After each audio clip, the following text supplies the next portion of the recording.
زما د الله لپاره ورونو یو له هغو مسلو نه چې څه خلق پکې ګمراه شوي دي دا دی چې د خو او بدو او نیکانو او شریانو خلقو ترمنځ مساوات او برابرول دي.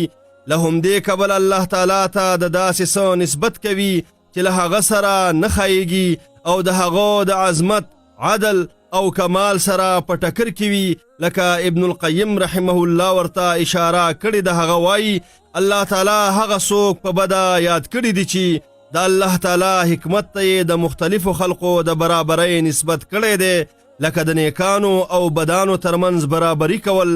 الله تعالی فرمایي آیا مونږ به هغه کسان چې ایمان یې راوړی دی او نیک عملونه یې کړي دي په ځمکه کې د فساد کوونکو په شان وګرځوو؟ آیا مونږ به متقیان د فاجرانو یعنی بدکارانو په شان وګرځوو؟ همداراز الله تعالی فرمایي آیا هغو کسانو چې جرمونه یې کړي دي دا ګمان کړی دی چې مونږ به دوی د هغو کسانو په شان وګرځوو چې ایمان یې راوړی دی او نیک عملونه یې کړي دي په داسې حال کې چې د دوی ژوند او د دوی مرګ به یو برابر وي. بده ده هغه فیصله چې دوی کوي.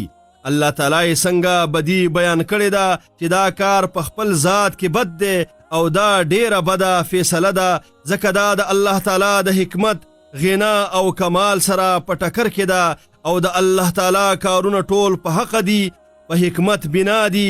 نو د هغه سره دا نه د مناسب چې نیک دی د فاجر په شان وګرځوي یا نیکوکار دی د بدکار په شان وګرځوي او یا د مؤمن د مفسد په شان وګرځوي. نو دا په دې دلیل شو چې دا کار په خپل ذات کې بد دی. کله چې الله علیم او خبیر ذات د دوی ترمنځ فرق کوي نو جاهلان بیا څنګه دا ټول سره برابروي؟ دا خو ډیره بده فیصله ده. الله تعالی فرمایي آیا نو مونږ به مسلمانان د مجرمانو په شان کړو؟ په تاسو څه شوي دي؟ تاسو څنګه فیصله کوئ؟ همداراز الله تعالی فرمایي آیا هغه څوک چې مؤمن وي د هغه چا په شان دی چې فاسق وي دوی سره نه برابریږي؟